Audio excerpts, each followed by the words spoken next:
সুন্দর ত্বক পেতে আমরা সকলেই খুব ভালোবাসি। মেকআপ করলে তো সুন্দর লাগবেই, কিন্তু সবসময় তো আর মেকআপ করে থাকা সম্ভব নয়। মেকআপ ছাড়াও যাতে আমাদের ত্বককে সবসময় সুন্দর রাখা যায়, তার জন্য আজ আমি তোমাদের সঙ্গে একটা রেমেডি শেয়ার করব। এই ঘরোয়া উপাদান ব্যবহার করলে তোমাদের ত্বক কিন্তু এমনিতেই থাকবে অনেক উজ্জ্বল এবং গ্লোয়িং। ত্বকের মধ্যে থাকা অনেক সমস্যা, ব্রণের কালো দাগছোপ, মেচেতা, সানট্যান কিন্তু দ্রুত দূর হয়ে যাবে এবং ত্বকের মধ্যে একটা ন্যাচারাল ইনস্ট্যান্ট গ্লো কিন্তু আসবে।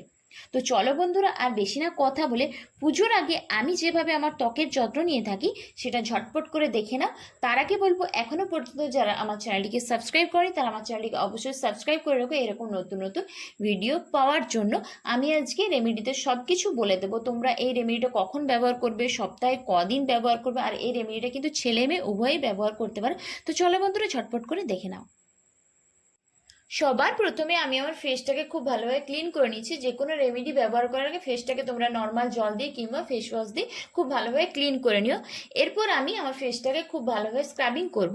তার জন্য নিচ্ছি কফি পাউডার, আর এর সঙ্গে আমি মিশিয়ে নেব অ্যালোভেরা জেল। অ্যালোভেরা জেলের পরিবর্তে তোমরা কোকোনাট অয়েলও ব্যবহার করতে পারো, মধুও ব্যবহার করতে পারো। এরপর অ্যালোভেরা জেল আর কফি পাউডারটাকে খুব ভালোভাবে মিশিয়ে নিয়ে আমি আমার মুখের মধ্যে 3 থেকে 4 মিনিট হালকা হাতে ম্যাসাজ করে দেবো। স্ক্রাবিং করার ফলে আমাদের মুখের মধ্যে থাকা ব্ল্যাক হেডস এবং হোয়াইট হেডসগুলো কিন্তু খুব সহজেই দূর হয়ে যায়। সপ্তাহে তোমরা 2 থেকে 3 দিন, যদি পুরো রেমেডিটা কেউ করতে না চাও তাহলেও কিন্তু এই স্ক্রাবিংটা তোমরা করতে পারো, তাহলেও দেখবে তোমাদের ত্বক কিন্তু অনেক সুন্দর থাকবে। তারপর সেটাকে নর্মাল জল দিয়ে ওয়াশ করে নিলে তোমাদের এখানে প্রথম স্টেপ কমপ্লিট হয়ে যাবে। দ্বিতীয় স্টেপে ফেস প্যাক বানানোর জন্য আমি নিচ্ছি এখানে 1 চামচ মতো গুঁড়ো বেসন। এর সঙ্গে আমি মেশাবো পাতিলেবুর রস। পাতিলেবুর রস কিন্তু তোমাদেরকে এখানে অবশ্যই মেশাতে হবে।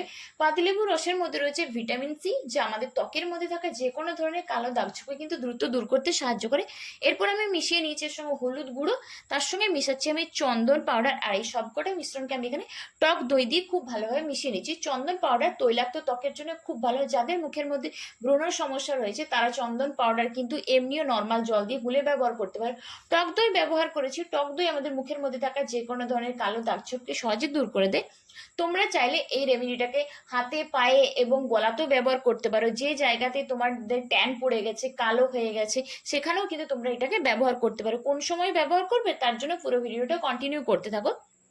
তো আমার এখানে ফেস প্যাকটাকে বানানো হয়ে গেছে। এরপর আমি এটাকে আমার পুরো মুখের মধ্যে লাগিয়ে নেবো। সপ্তাহে 2 থেকে 3 দিন তোমরা এই রেমেডিটাকে ব্যবহার করো।